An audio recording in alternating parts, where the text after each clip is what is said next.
Now, supporters of temporary foreign workers held demonstrations across Canada today, protesting what's called the 4-and-4 rule. That would force workers in the low-skilled industries like retail, food, and manufacturing to leave Canada after 4 years of service.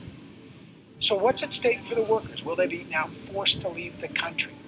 Let's get some more on this situation from Susanna Miranda-Leal, a national organizer with the Migrant Workers Alliance for Change. She joins me now from Toronto. You held demonstrations today in British Columbia, one at Minister Joe Oliver's office in Toronto to sound the alarm about the temporary foreign worker program.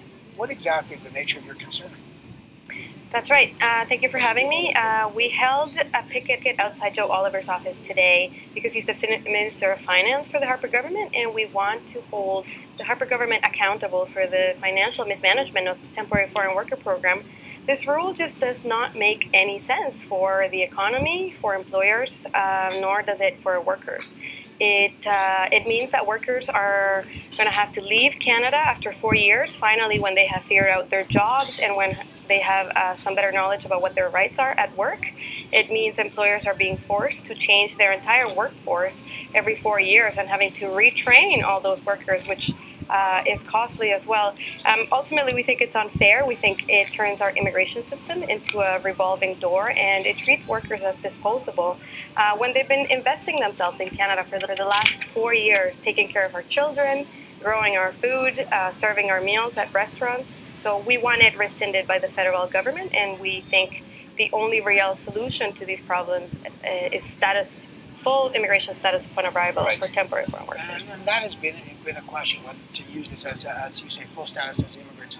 We asked the Minister of Citizenship and Immigration to respond to your concerns. This is part of the response we received from his department. I'll read it to you.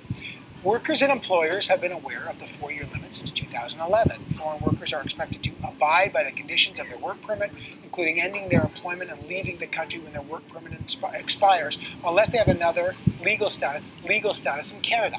How do you respond to that statement? I think whether or not workers are aware of this rule is not the issue. The issue is that we are creating jobs, Canadian jobs, that are becoming increasingly precarious and unstable, and they offer the workers that take them unstable lives and less security for their families. So. Again, this does not make any sense to us. It's again, not workers know that they have to leave within 4 years. It's that these are not the jobs that we want in Canada. We want fair, stable, healthy jobs for everyone. What will happen after April 1st if the government doesn't make any changes? If the government doesn't make any changes, up to tens of thousands of workers will have to leave Canada, or if they think they're in a very precarious situation, will become undocumented if they decide to stay. Either one is very concerning. Workers have been sometimes working here for over 4 years before this rule was enacted, and they have a community here, they have a life here, and they have a family back home that they need to support, but they might also have incurred in debt. They might have paid up to $10,000 in fees to come to work in Canada, in a minimum wage job, and so were they able to pay that fee, those debts? Lots of concerns. All right, we'll be watching this very closely. Susanna Miranda-Leal with the Migrant Workers Alliance of Change. I appreciate that, protesting today in front of the Finance Minister's office, Joe Oliver. Thank you so much. Thank you.